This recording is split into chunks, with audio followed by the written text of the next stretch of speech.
Well, first of all, welcome. Thank you. This meeting is being recorded.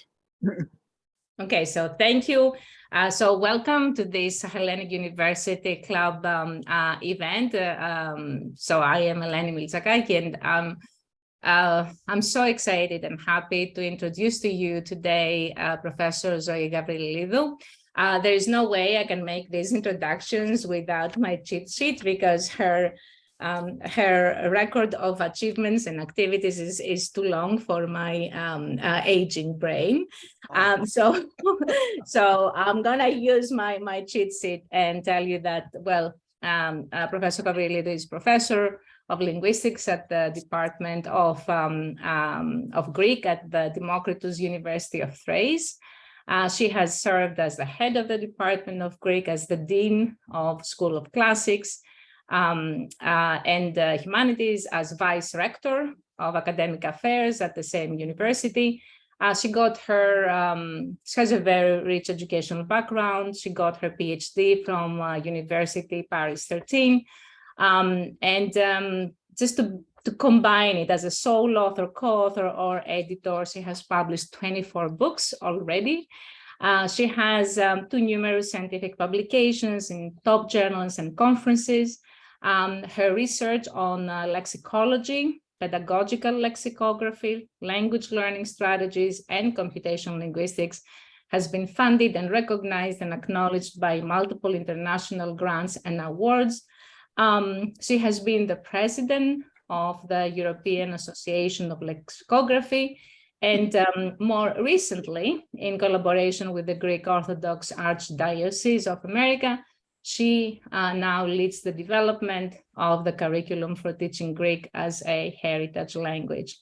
And currently she is on sabbatical, and she's a visiting scholar at the University of Chicago. So, and that is just a summary of what she has accomplished so far. I also know that she has had great impact on her students, a very, very caring professor, and I'm so excited that we will have the opportunity to learn from Zoe today. So Zoe, the floor is yours. Welcome. Thank you very much, Eleni. I'm very glad to be here with you today, and I would like to thank you for inviting me on the behalf of the Hellenic University Club to deliver this talk. I would also like to thank Anastasia Giannakidou for hosting me this year at the University of Chicago and the Center of Hellenic Studies, which she directs.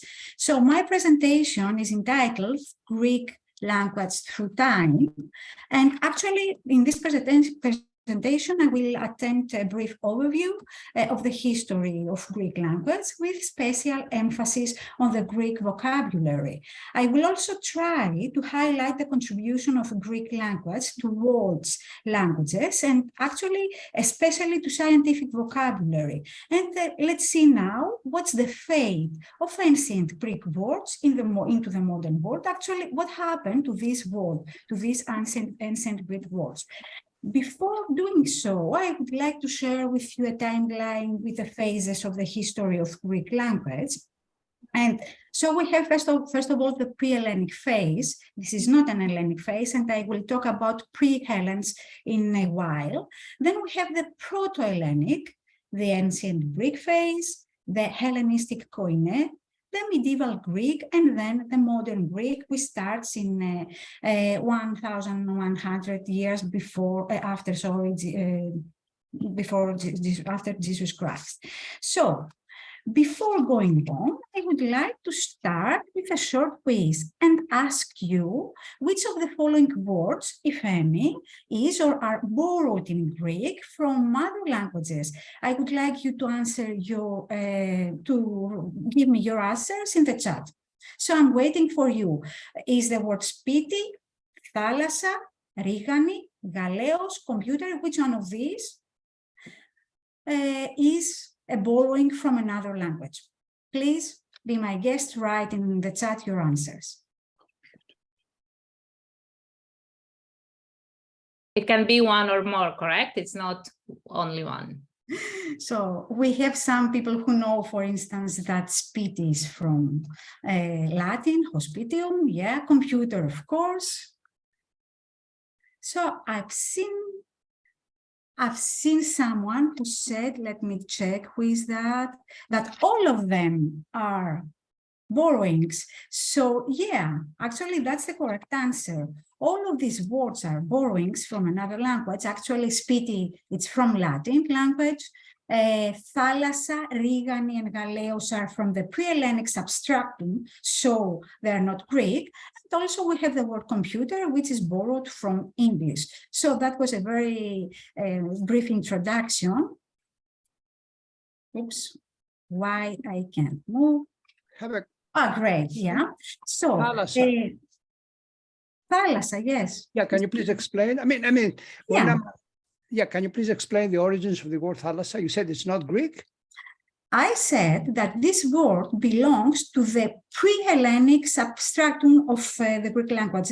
This existed before Greeks, and when I'm speaking about Greeks, I am speaking about the Indo-Europeans who came in Greece at a later age than this word existed in the area. So that's why I consider it to be a borrowing in the Greek, between parentheses, Indo-European language. Okay, is that clear to you? How do we know that? How do you know that? That is borrowed from pre-Greek? Historical linguistics have all the methods and the research that proves that this word is far much older than the Greek words belonging to the Indo-European language. So that's why we know there are some methods which permit, scientific methods, of course, which permit to arrive to such conclusions about the origin of words and how they came into the Greek language. And we can discuss about that later on if you want, or at the end of this conversation, okay? So let me start actually with the pre-Hellenic substratum. And why we call them pre-Hellens? Because they lived in the Hellenic Peninsula and the Greek islands before the Indo-Europeans immigrated here. So the whole area in question seems to have been linguistically homogeneous, and these populations had a remarkable civilization. Carians, Lelegians, Pelasgians, and Minoans belong to this pre-Hellenic substratum. Minoans, we all know they built large and elaborate palaces up to 4 stories high, featuring elaborate plumbing systems, and they decorated their palaces with frescoes. So we find words like megaro, solin, indicating their building expertise, but also Irini and Vasilev. You know that in the European word for Vasilev, it was Anax. So this word belongs to Vasilev, belonged to the pre-Hellenic substratum. So showing that there was a significant social organization. Well, you know that actually language depicts or reflects the social situation. Okay, so the majority of fish names are also pre-Hellenic: Atherini, Galeas, Scombros, and also all the Mediterranean plants like Daphne and Oreganos. So these words, we have inherited them in Greek through this pre-Hellenic substratum. Of course, that's normal because the Europeans coming from the northern mountains didn't have names for fish and in general for the Mediterranean fauna and flora. So, but we had also consonant clusters like nthu, double t, double s, nrnu, found in toponyms, mainly in Peloponnese and Crete, were also pre-Hellenic. Words like Corinthos, Zakynthos, Olynthos, Tyrintha, Imitos, Kiphisos, but also words like Iakinthos and Thalassa. So this is a very nice opportunity to ask you another question. Why do we have in Greek words finishing in Issa, which is written with double S, and some other words are written with only one S? When we were kids at school, do you remember? We were told that όλες οι λέξεις που τελειώνουν σε ίσα γράφονται με 2 σίγμα, εξαιρείται η Λάρισα και η Σάρισα. So why do we have this exception in the great rule of the words finishing in Issa? What would you say? Would you like to suggest something or guess something, or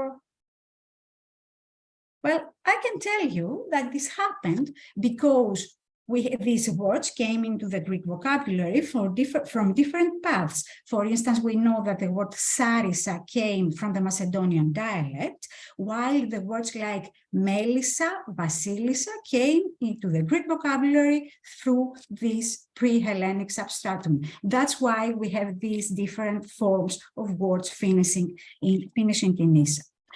Okay, so let's now talk about the first phase of Greek, which was the Indo-European Proto-Hellenic. Actually, Indo-Europeans were farmers and nomads, and they had learned to domesticate horses and knew how to build wagons for transportation. Horses and wagons gave them a possibility to travel longer distances than before. So you can see here how they moved in various places in Europe, and also a branch of Indo-Europeans, this one, okay, moved between 2022 to the Greek peninsula. Okay, so they passed through Romania and the Eastern Balkans to the Evros River Valley, from where their main body moved west. And in the Greek peninsula, they met the pre-Hellenes, who a lot of them became then Ilotes, the non-Ilotes, well, the slaves. The Indo-European immigration was held in subsequent waves. So we had what is known like Κάθοδος των Αχαιών, Κάθοδος των Δωριαίων, etc., etc. So in this graph,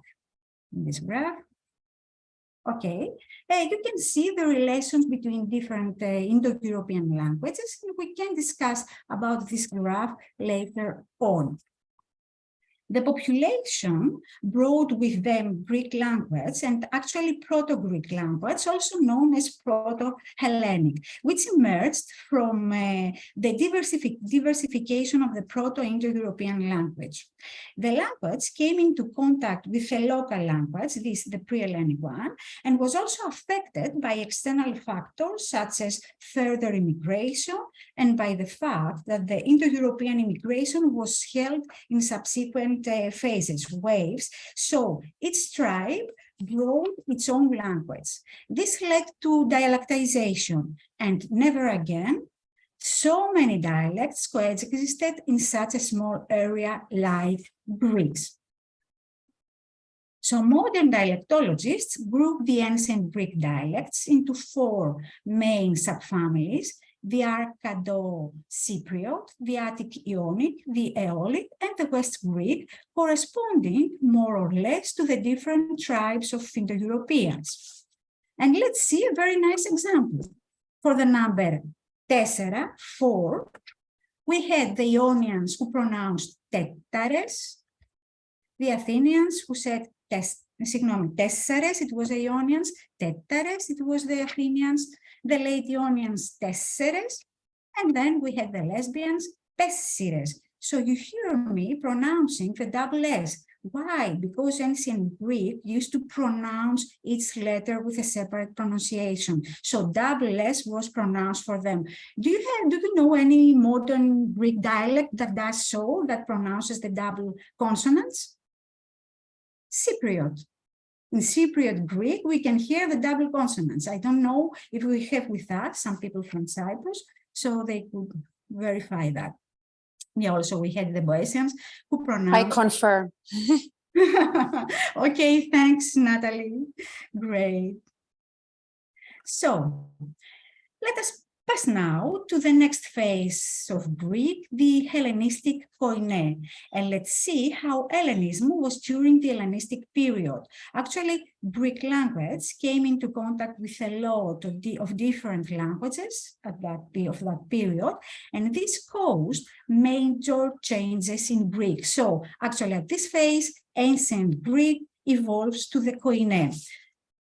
And you can see in this slide how the borders of the Hellenistic world were. And Greek is spoken in this whole area. So you see it's a big area. And there is language contact between Greek and other languages spoken in this area. And of course, this affected Greek very much. So we have the birth of Koine, which I would like to stress, is the binding link between ancient Greek and modern Greek. So a lot of changes happened during this period. We have a strong linguistic activity, which leads from ancient Greek to, let's say, another phase of Greek. And I would like to ask you if someone knows which ancient Greek dialect was at the basis of Koine. Or you can write in the chat if you want.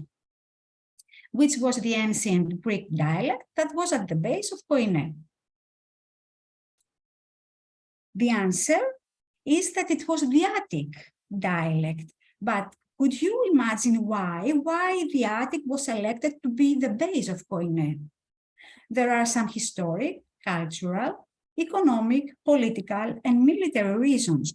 For instance, Attic was adopted, we know very well, in Macedon by Philip before the conquests of Alexander the Great and the subsequent rise of Hellenism. So it became the standard dialect that evolved into Koine. But Attic was also used in high literature by the Attic orators, Lysias, Isocrates, Aeschines, Demosthenes, the philosophers like Plato and Aristotle, and the historian Xenophon. Thucydides also wrote in Old Attic, and the tragic playwrights Aeschylus, Sophocles, Euripides also used it, and also the comic play writer Aristophanes wrote in this dialect. So Athens was a Prytaneo Sophias, and everybody used to go to Athens to study, as everybody had to learn Attic. So that's another reason, that's a cultural reason. Furthermore, Attic was spoken in Athens. So Athens was an economic superpower of that age, and its language was prestigious. Piraeus was selected to serve as the port city of classical Athens, and it was transformed into a prototype harbor, concentrating all the import and transit trade of Athens. So we can see some economic reasons leading to adopt the Attic as the basis of Koine. Athens was also a political superpower, and it was the leader of the Athenian League. So Athenians imposed their language to their allies, okay? And also finally, Athens has gained prestige among the Hellenic cities because of their involvement and leadership during the Persian Wars. So that's why this specific dialect, Attic, was adopted as the basis of Koine. Let's see some changes that took place in the phonology of the Greek language during the Hellenistic times. The ancient distinction between long and short vowels was gradually lost, and from the 2nd century before Christ, all vowels were isochronic. What does this mean?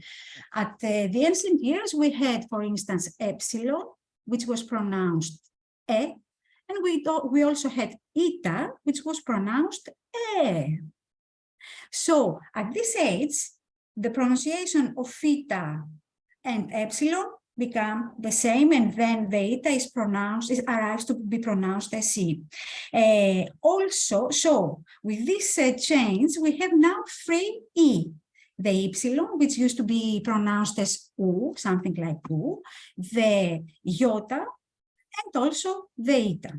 They are all pronounced as e. So suddenly we have 3 letters with the same pronunciation. The same happened with the diphthongs, alpha iota, epsilon iota, and omicron iota. They used to be pronounced like something like I, A, and OI, and they become now monophones, E or E, and this led to what we call historic orthography. What's the historic orthography? The pronunciation changed, but we kept ancient spelling of the words. And this causes a serious problem to young speakers today because they can't write with the appropriate form in written. So it is funny. Now I would like to ask, do you know an expression in Greek which πράσινα άλογα? Τι που λες τώρα βλακίες και πράσινα άλογα? Do you know this expression? If you don't know it, it means that you say some stupid things, etc., etc. And the etymology of this expression is prasei άλογα. That means to do stupid things, nonsense things. So with the change of pronunciation, we used to hear not prasein-άλογα, but prasin-άλογα, and people then used this, what we call false etymology, and they thought it has to do with something which is Greek. Okay, so let us see another phonological change, but before, okay. But before that, can anyone tell me why we use in Greek 2 letters for representing the sounds b, d, and gu? Why do we use mi, pi, ni, taf, gamma, gamma, or gamma, kappa for representing the sound b, d, and gu? Do you have any idea? What is this? Why do we use Did anyone say something? letters? Because they didn't exist before? Exactly. Well, gu existed before, but we had some other sounds which didn't exist. Actually, ancient Greek didn't have the sound v, g, and thu, because the letters vita, gamma, and delta were pronounced b, du, and gu. So the ancient word vus, we can see here, was pronounced both.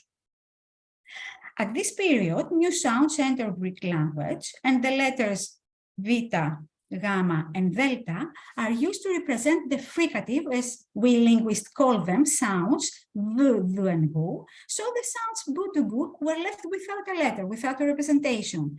At that age, the Greek philologists proposed the use of mi, pi, ni, taf, and gamma, gamma, or gamma, kappa for these sounds. That's why when I was kid, we had the word, this one, do I have it here? Andras, but nobody pronounced the word andras as andras. We all said andras, even though we had the delta over there. Why? Because we kept the ancient pronunciation of delta as d. Okay, the same. Zoe, can I make the one thing that I know that relates to what you were saying, and I was so fascinated when I learned about it, and this is, how do we know that what we see as vita in modern orthography was actually pronounced b in ancient Greek? So it was as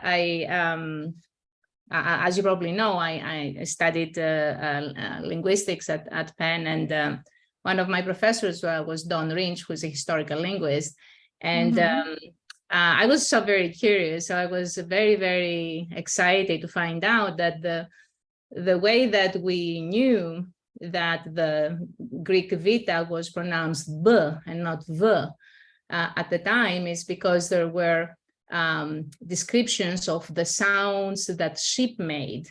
And in writing, the sound that the sheep made was written with vita, but we know that the sheep sounds is not v, it's a b, ba, ba, ba, and not ve, ve, ve.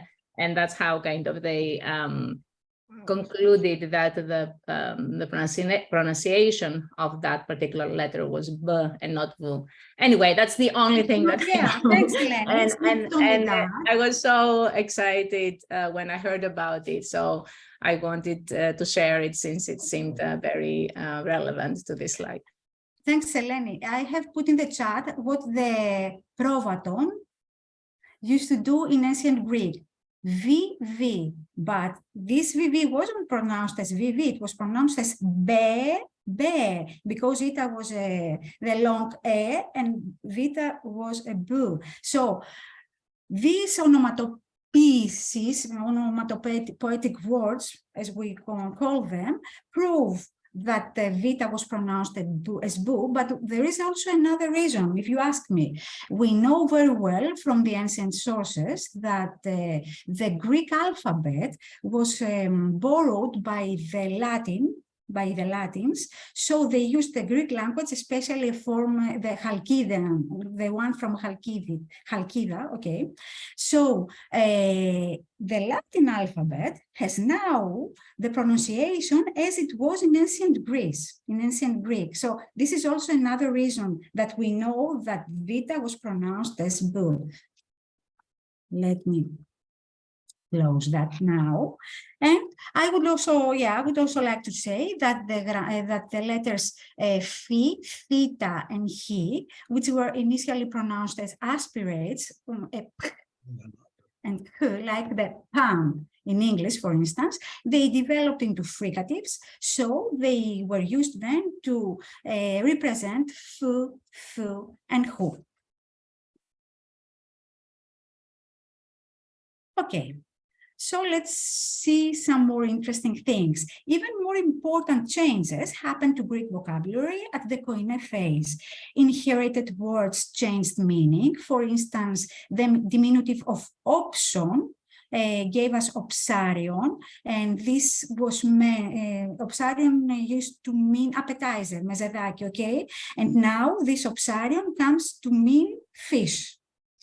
Also, of course, okay, simple words were replaced by diminutive derivatives. For instance, we have the word ous, and this gave the otion. And from the word otion, we have today the word afti. Also the same with allos, which gave the diminutive alonion, microaloni, and today we say aloni. And some new suffixes are used to create new words, for instance, especially color terms. For instance, the suffix inos to form terms denoting color. We had the chloron praso. Chloron praso is the fresh leek. And this, with the adjunction of the inos, gave us the color prasino. The same with erythros kokos. It was a substance for dyeing hair or cloth, etc., etc. And this gave us the word kokino. Because what was the term for kokino in ancient Greek? Erythros. Okay, great. And we had also the word change meaning under the influence of Christianism. For instance, we had the word paradisos, which comes from the Persian paradisa, which means walled or fenced garden. And with the influence of Christianism, this changes meaning and becomes, of course, the paradise as we know.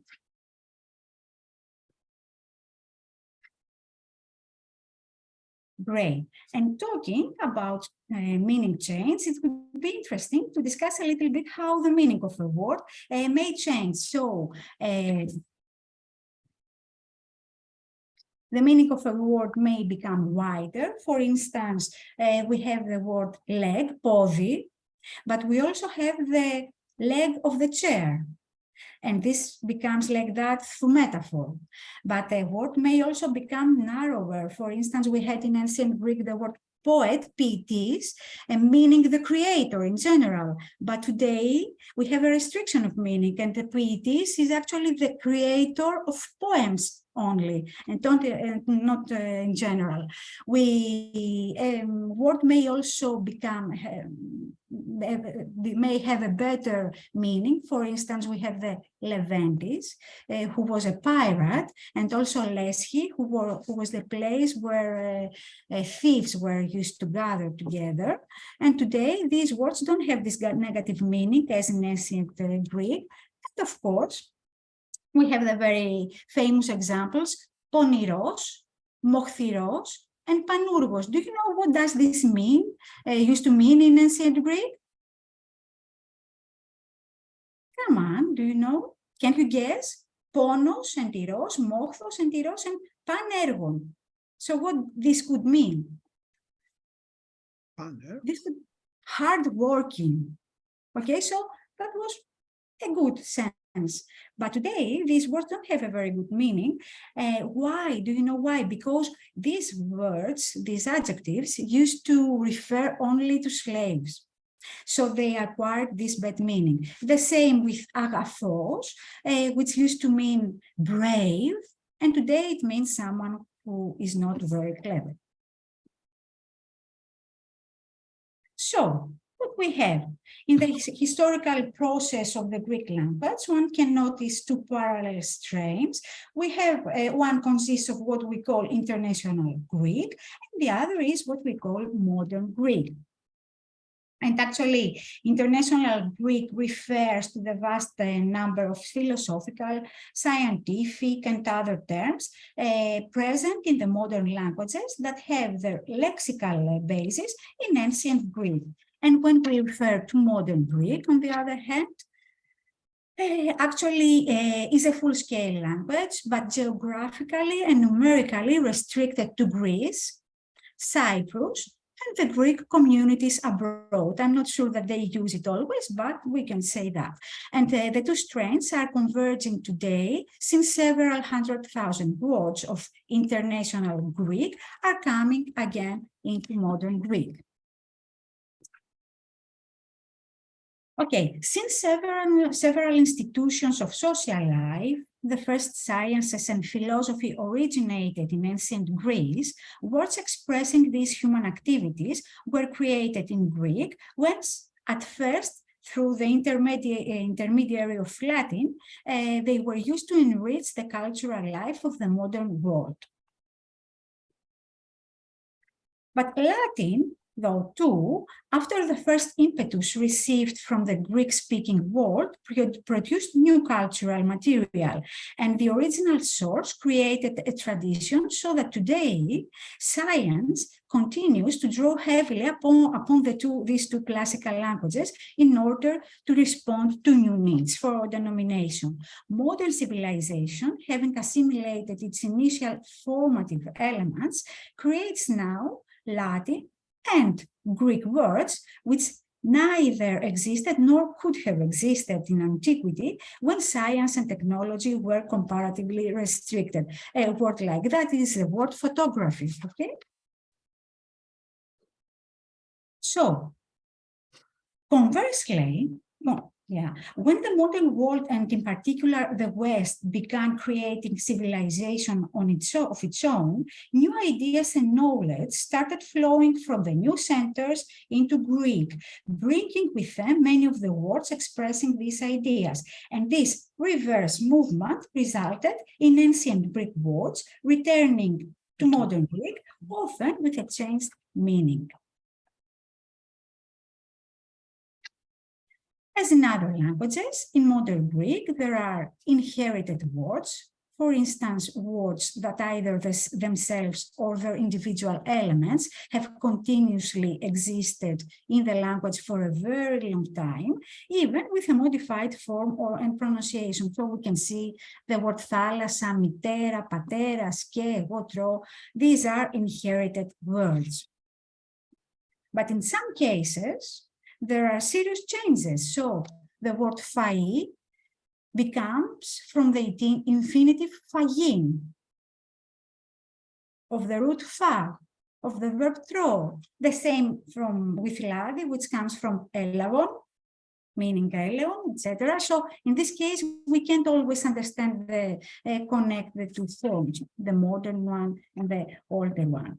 The first achievements of the ancient Greeks were in areas of athletics, medicine, philosophy, mathematics, political organization, navigation, and military art. And here are some of the characteristic terms of these areas that passed into Latin and thence into the modern languages. Okay, so we have some words like that.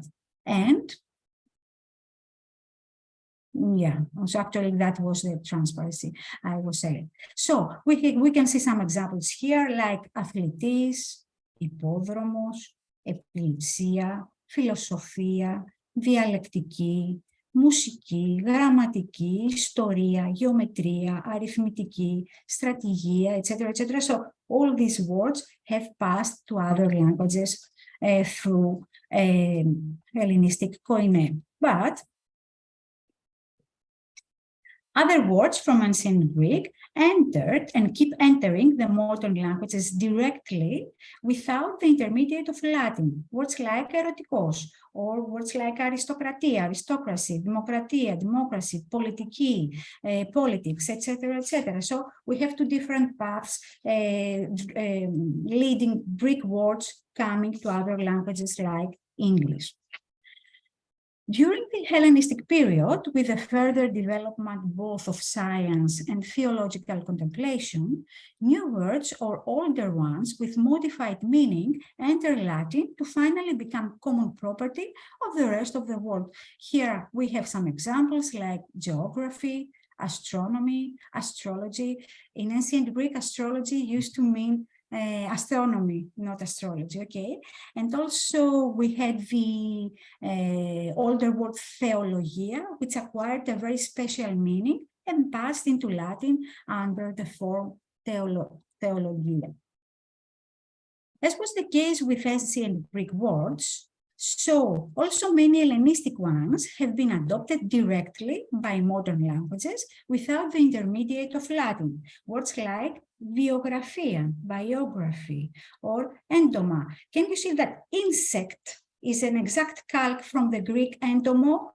And in endomo, we have en and temno, the same in the word insect, in and sect.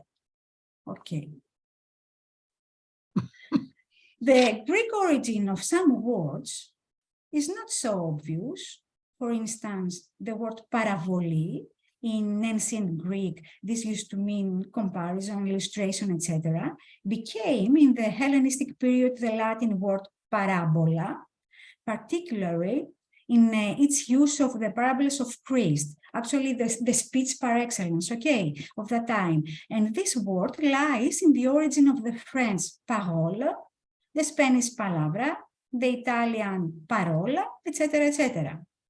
Also, the word, let's see another example, also the word scholi, in ancient Greek used to mean leisure, rest.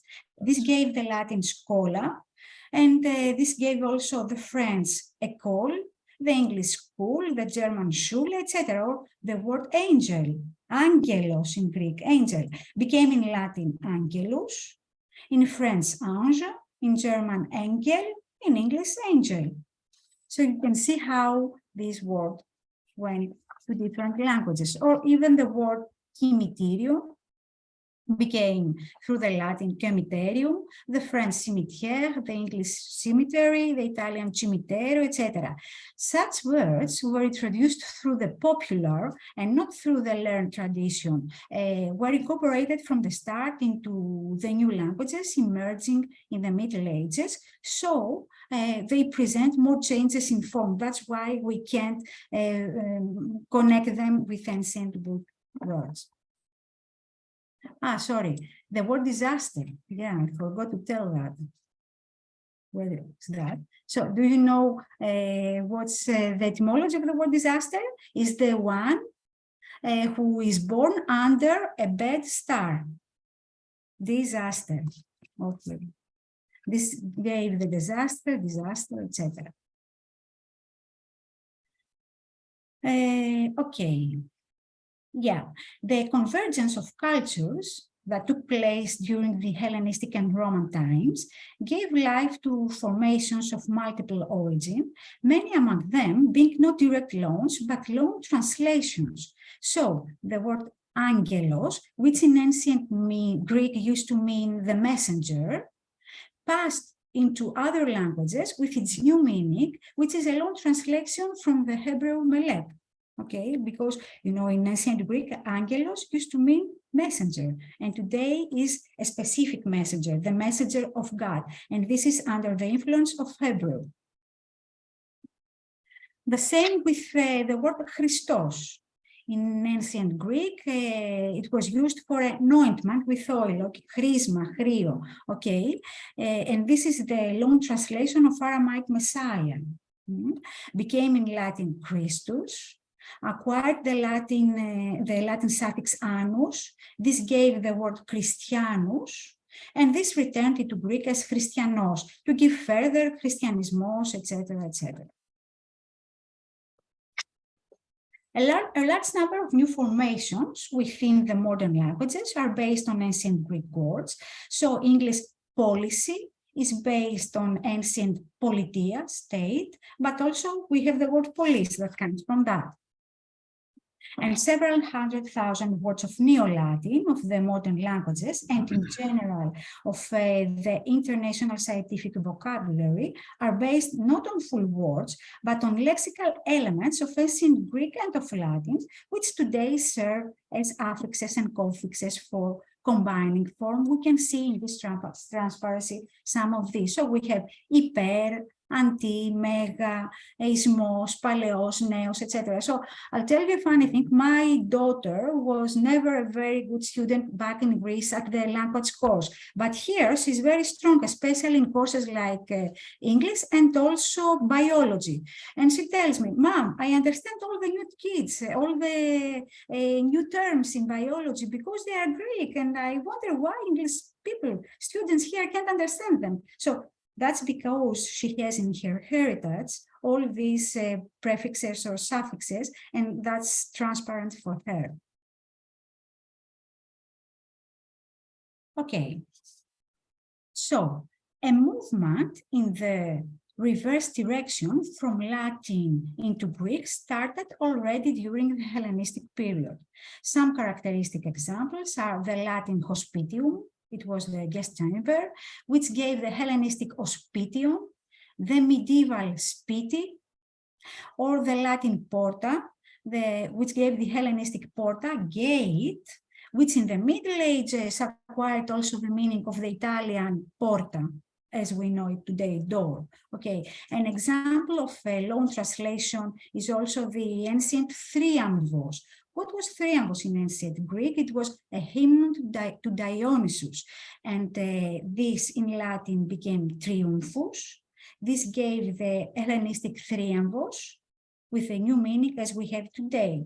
And in contemporary Greek, loans increase, and we have words from modern languages, particularly those characteristic of contemporary technological advancements, which are adopted in modern Greek, words like computer and other words from other languages.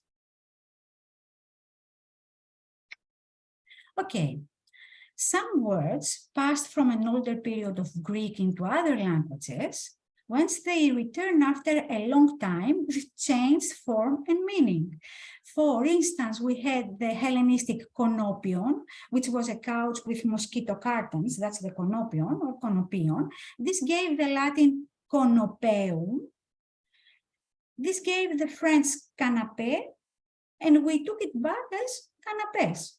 So we call this whole procedure a reborrowing. It is a term that other civilizations borrowed from Greece, and then we reborrowed it from them with a changed meaning and form. And we have a lot, yeah. Is there any question? Okay, we have a lot of examples like that here. So we had the word diphthera, which gave tefter in Turkish, and we took it back as tefteri. We had the pontikon karion. What was the pontikon karion? Το καρύδι από τον πόντο, which gave findik in Turkish, and we took it back from Turkish as funduki. The same with bora, which was of course the boreas, vorias, δηλαδή, which also gave burini.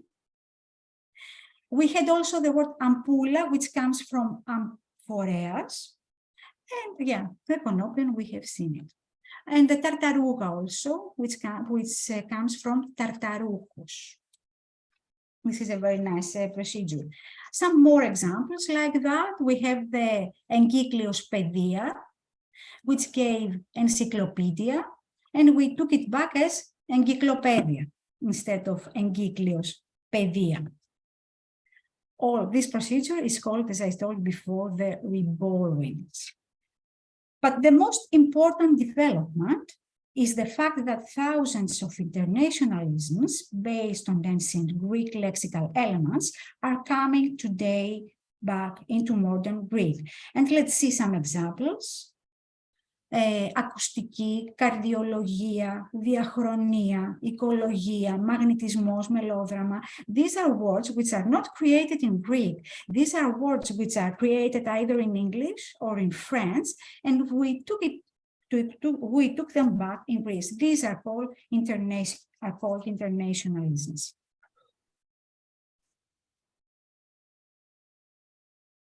The encounter of ancient Greek and of the modern languages sometimes is accomplished in a rather peculiar way within modern Greek.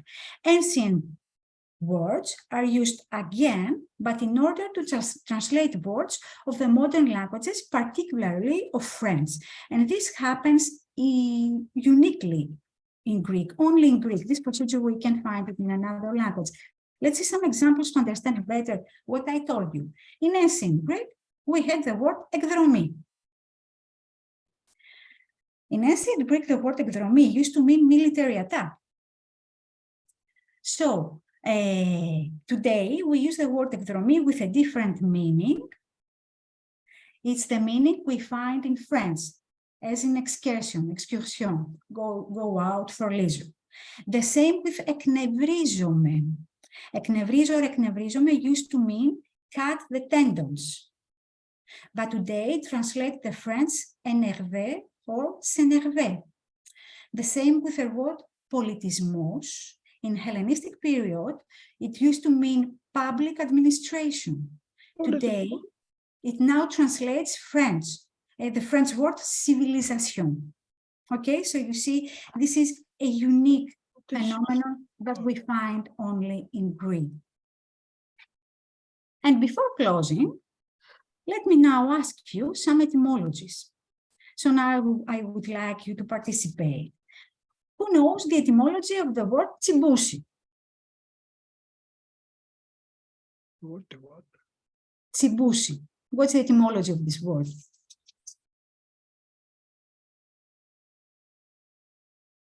Or Sibosio, thank you very, very much. Yes, actually it was the word Sibosio with a phenomenon called tsitakismos. Okay. Yeah. What's the etymology of the word liono?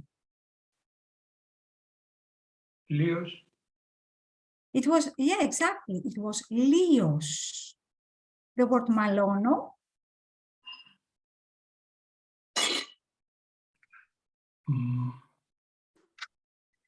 Let them see here. So Tsibusi comes from Sibosio. Liono is from the adjective lios, because you know that when the ice cream lioni, it becomes lio from all the parts, okay? And you know that the verb liono at the beginning, it was written with epsilon iota, but now that it has lost this connection with the adjective lios, it's not transparent anymore. Now we write it with a iota. The same with malono, which comes from the adjective omalos. When we malone with someone, actually what we do is to make the character of the children, for instance, smoother.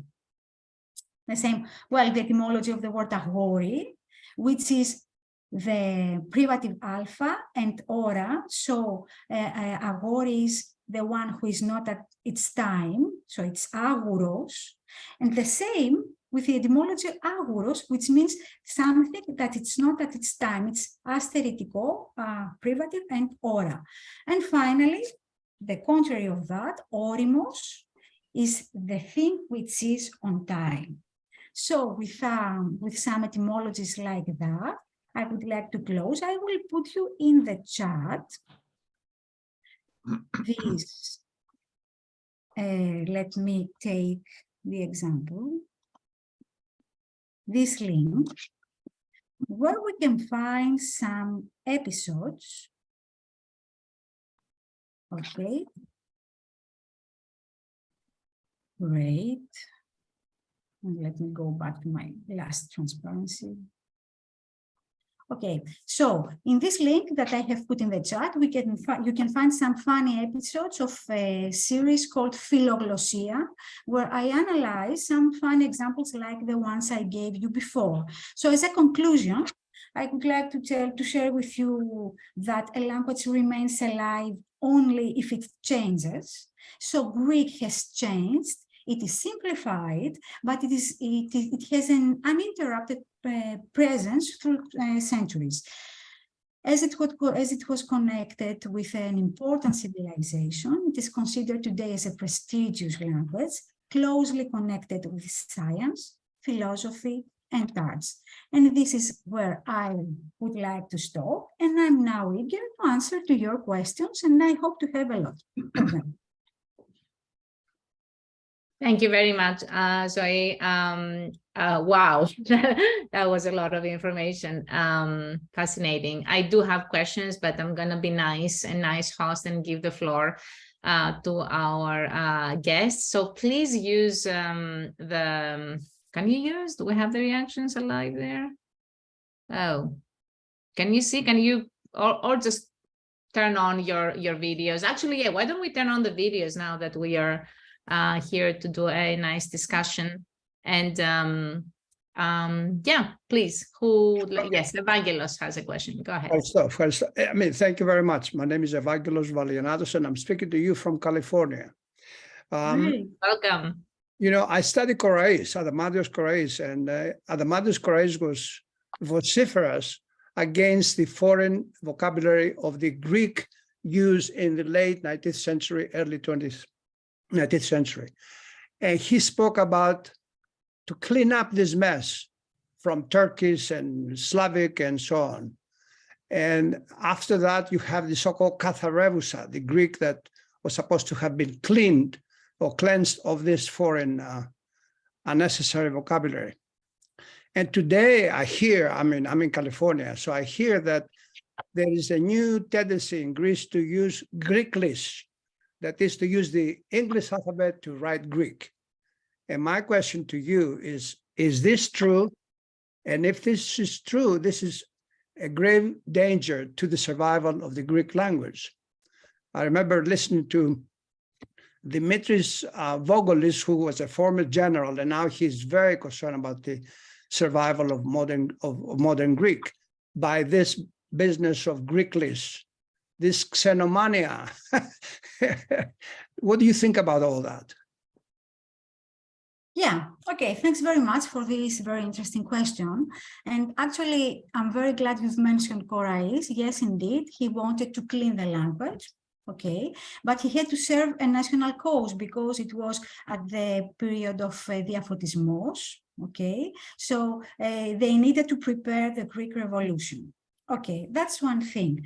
Then you asked about the Greeklish, but we don't have to confront, we don't have to να μπερδέψουμε.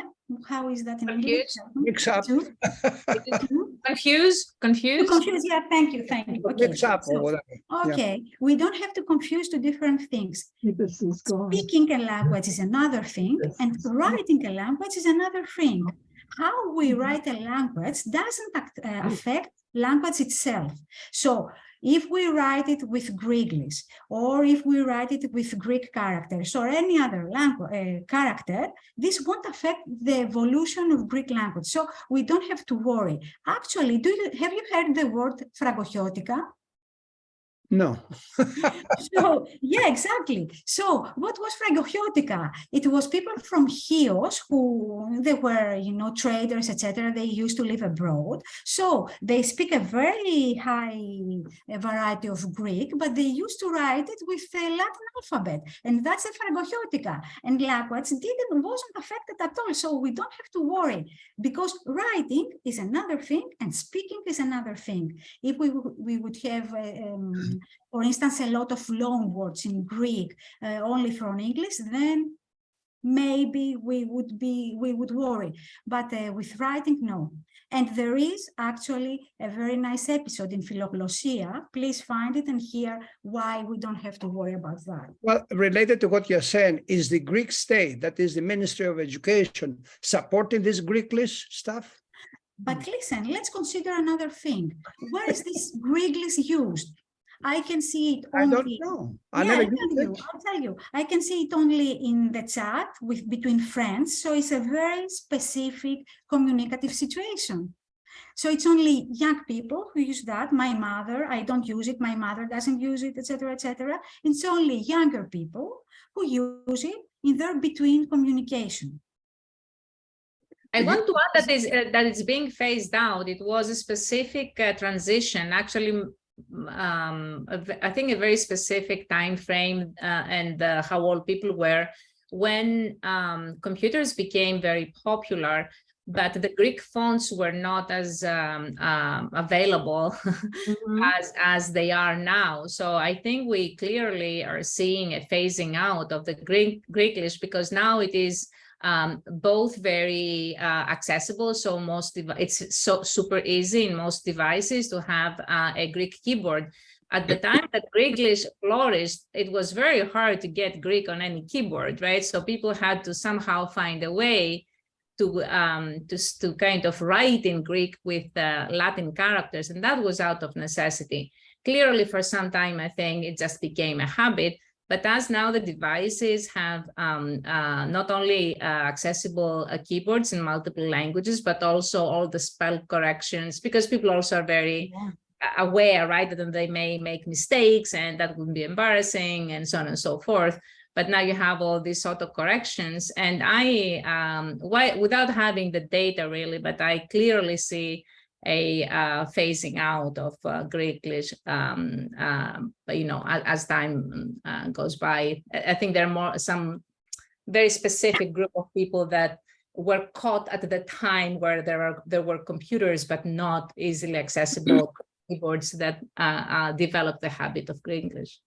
This is Dr. Effie Christie. I just want to add to the conversation. We've been using translating Greek into English phonics for a very long time. Even our choirs, where we have many members who can't read the Greek alphabet, but want to sing in the choir, and they're able to sing in the choir by using, whatever you call it, this translation, the phonics, the American phonics, in order to develop the Greek words in our music, in our churches, and for many others who would like to learn how to speak Greek, but don't know the alphabet. And so I don't see a huge danger in this. I think it's used for very specific reasons and in very specific ways. And I think it only improves the dissemination of the language to people who can't read Greek. Yeah, that's another perspective. Yeah, I agree. Yeah, this is a good Any other point. questions? Yeah. Okay, yeah, Anastasia, go ahead. No, I wanted to agree with everybody. So basically, the use of Greeklish is very limited. It is very time bound. So indeed, Hellenic, it was associated as a practice, with a specific time. But right now, spell checkers are available and Greek fonts are available. So even people like myself, I have used it in the past because I really, of course, there was no choice. yeah, but now not anymore. And my students likewise, because you now have the choice of Greek. And then for practical purposes, it definitely serves this particular purpose. And we can't think of Greeklish as language. It is a writing code. Okay, that's the point that Zoe made at the beginning. It is a writing code. It's independent of Greek in a way, and Greek Exactly. it's been spoken for like 3,500 years and going strong. I mean, I don't think we need to worry in that respect. I think Eleni Anagnostopoulos wanted to ask a question. Yes, ahead. I noticed that the Greek Americans are mixing up the language because they heard it the way their parents said the Greek. But when they communicate, they put English words in there. And because of the computers and because the English language has less syllables, they use, even in Greece, this Greek English, like they say, "Ένα set piata." What does it mean, set piata? I know what it means. Αγόρασα ένα καινούριο set πιάτα. We say it in Greek. I know, but the set is not Greek. It's not Greek. It's not Greek. It's not They Greek, are it's a using loan word. English words because they are shorter, and many other words, like the lady before, she said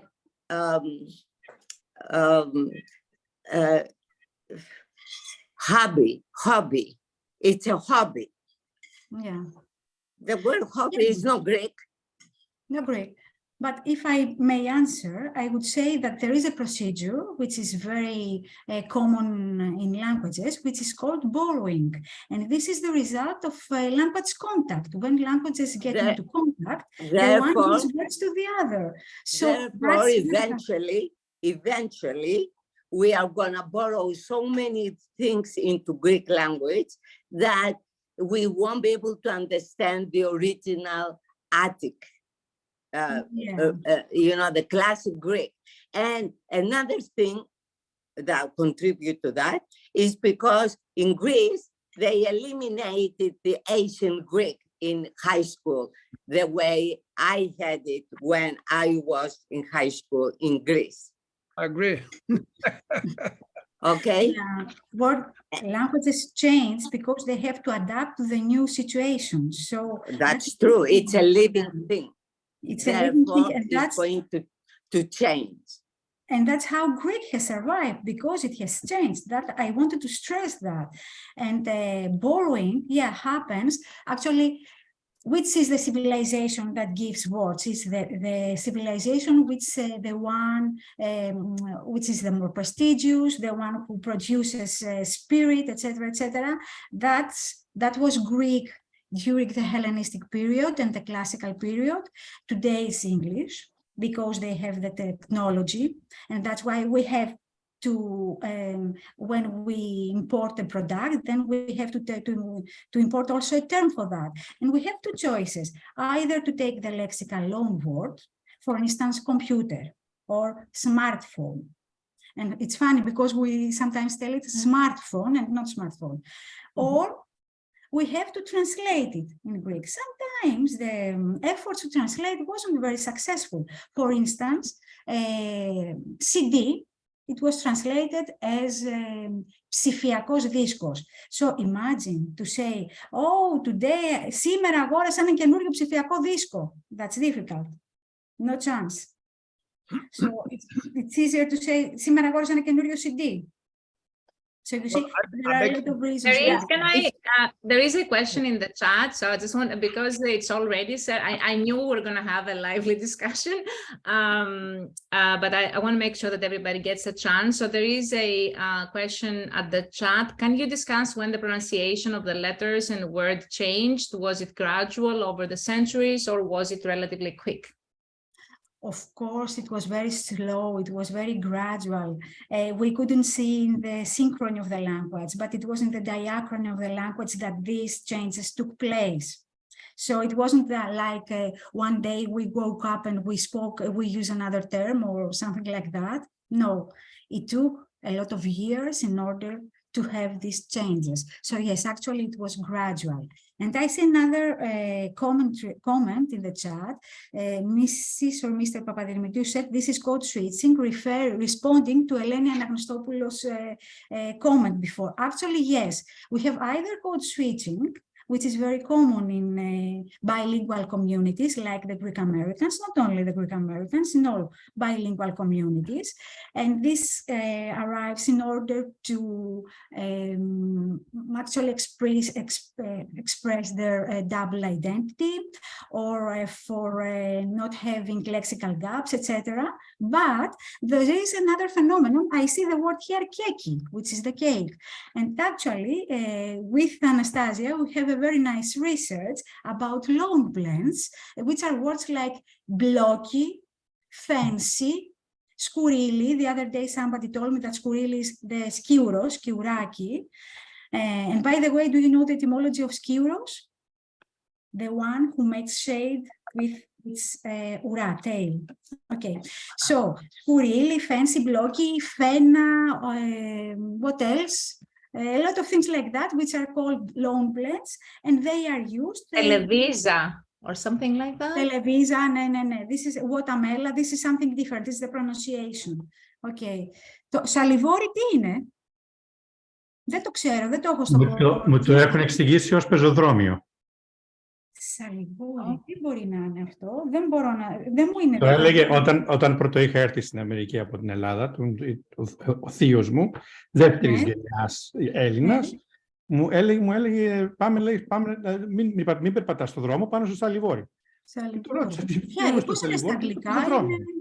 Από το sidewalk. It is a Μάλλον θα είσαι από το sidewalk. Δεν θα το καταλάβαινα καθόλου. Μου είχαν πει το άλλο, το μπιλοζύρι. Είναι εδώ στο Σικάγο, όταν πέφτει η θερμοκρασία. Βρίζεσαι το λέκι στα μπιλοζύρια. Μπιλοζύρα, ακριβώς έτσι. Άρχισαν τα μπιλοζύρια στο Σικάγο πάντως τώρα. Ναι, εδώ είμαι, Σικάγο είμαι και εγώ. Can I add one more thing? Like going back to Zoe's point about the prestige of a language, and I want to say that it is a bit unfair to say that the prestigious language right now is English. Okay, I think this is actually not true. When it comes to technology, a lot of words come from English because they refer to objects. But Greek continues to be very influential, along with Latin, in the scientific vocabulary. So every time, you know, in linguistics or in political science or in philosophy or in art, like you think about a new concept or a new thing that you want to name, like take the example of Facebook, you know, it was named Meta, okay? So they are looking at a Greek word to be able to make it sound prestigious. So Greek, classical Greek especially, continues to have in the Western audience a certain allure and a certain gravitas, which is the product of the thousands of years of Greek being a source of scientific vocabulary. So from the Greek perspective, sure, we have a bunch of words that have to do mainly with technology that we borrow. Okay, so we borrow the objects and therefore we borrow the words for those objects. But whenever we, in science, we need, or in art, we need to think of new concepts, one of the first things we do if we want to make them attractive is look into Greek or Latin, but mostly into Greek. And Meta is just one case that there are many others that one can think of the recent. Do you remember what Zuckerberg had said? My classic education allows me to understand what meta means. So exactly. Actually, yeah.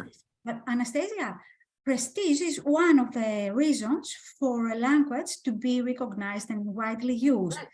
There are some other reasons like political ones, economic ones. In this case, it's the technology because they in English, for English, is the technology. Exactly, right. Yeah. Is the technology, right? But Greek continues to be, so there is no, I mean, continues to be very influential in terms, in the West, maybe more so outside of Greece, because if you are in Greece, you don't need to borrow anything from Greek. You speak Greek inside Greece. But it continues, but it continues to be a dexameni, like a repository of a lot of vocabulary and new words that are being created. Yeah. I can see in the chat, sorry, Evangelos. Anastasia, you're right, both of you are right. It's because this is a sophisticated, very ancient language based on philosophy, science, and technology. Right. So the modern people use it because it's very useful to them, and it expresses ideas that you cannot express it by using an English or French or Russian term. Because of this background, why do modern Greeks bring all these foreign words into the language, while they can go back to the ancient Greek and bring back ancient Greek words and make them modern Greek? They borrow the objects, Evangeli. You borrow the objects, so you borrow the iPad. So once you import iPad, okay, the easiest thing in order to look cool or young and hip and partake into the universal culture is to also adopt the word for it. Look at the word porta. Why would we say porta instead of using thera? We have parathyron. But that's very important. We use thera. We do. In some cases, for instance, the gate, no, at the computer, the thera. Also for gate, like in a stadium, you have thera efta. Thera but also in technology, Anastasia, you know, thera USB. Yeah. So it is. Use it. So and that's the Greek words, Right, the Greek words are being used. Remember in our class, we had that conversation about aspros και lefkos. Okay, so the word lefkos is still used for abstract nouns, lefkos θάνατος, lefko λάι, lefko πρόσωπο, lefki φυλή, but lefko κρασί. For lexicalized items, we use it very much. And that's Ancient Greek is not dead, not by any means. Yeah.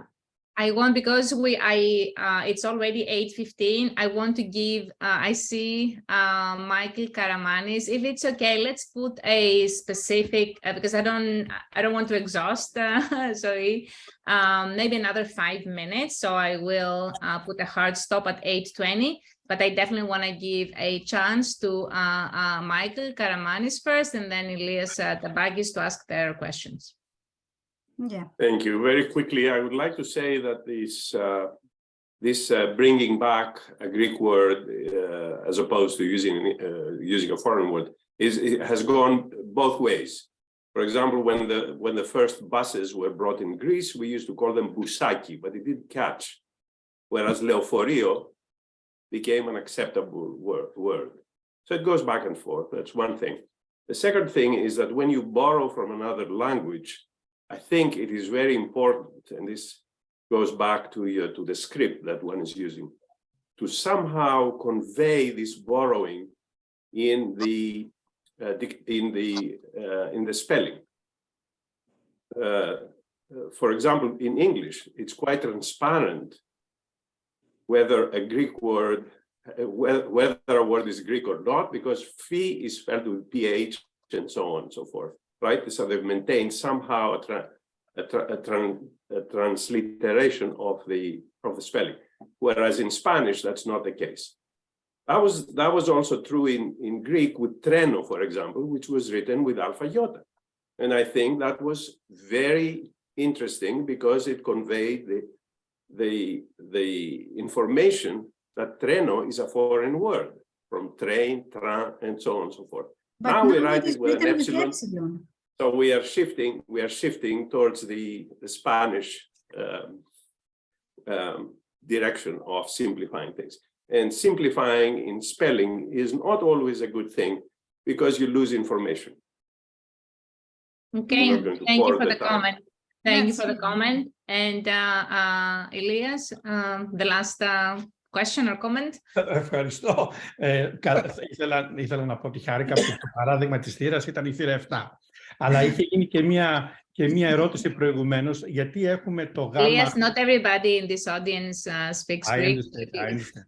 So there was also a question earlier, why do we use g, gamma, gamma, and g, gamma, kappa?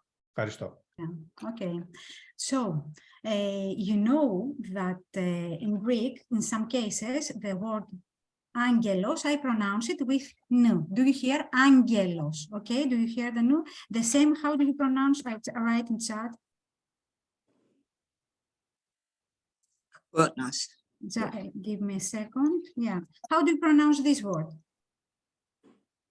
I hope not signomi, not signomi, syngnomi. Why? Because it's the preposition sin plus gnomi, opinion. Okay. So this first gamma is used in order to write down this sound, as we call it, the hyperoiko ni, this N word. So, and what we have then? We have the other gamma. So actually here is syngnomy. That's why we have the gamma gamma. The same with gamma kappa, as πούμε. Agonas. Yeah, or syncope. It's the same. Okay, we hear this. It's the hyperoiko ni, the n that exists before k, g, h, and g. So that's why we have gamma gamma or gamma kappa. Great, thank you so much. I know that we could keep going on forever. This is such an interesting topic, and everybody has both, in some cases, knowledge, in some cases, you know, like strong feelings. It is our language, we feel for it. And this has been so informative. Thank you so much. maybe on a different occasion, we can bring Professor Gavriilidou back to see the topic from a different perspective. There are two things that I would like to put on the agenda for another time. One is the computational linguistic perspective, and to which extent it would be possible to build a model that would predict these changes. Is there enough regularity to be able to predict what new words or which ones will survive, which not? I think that would be very interesting to see if there is a particular model that kind of explains, so to speak, all this variation.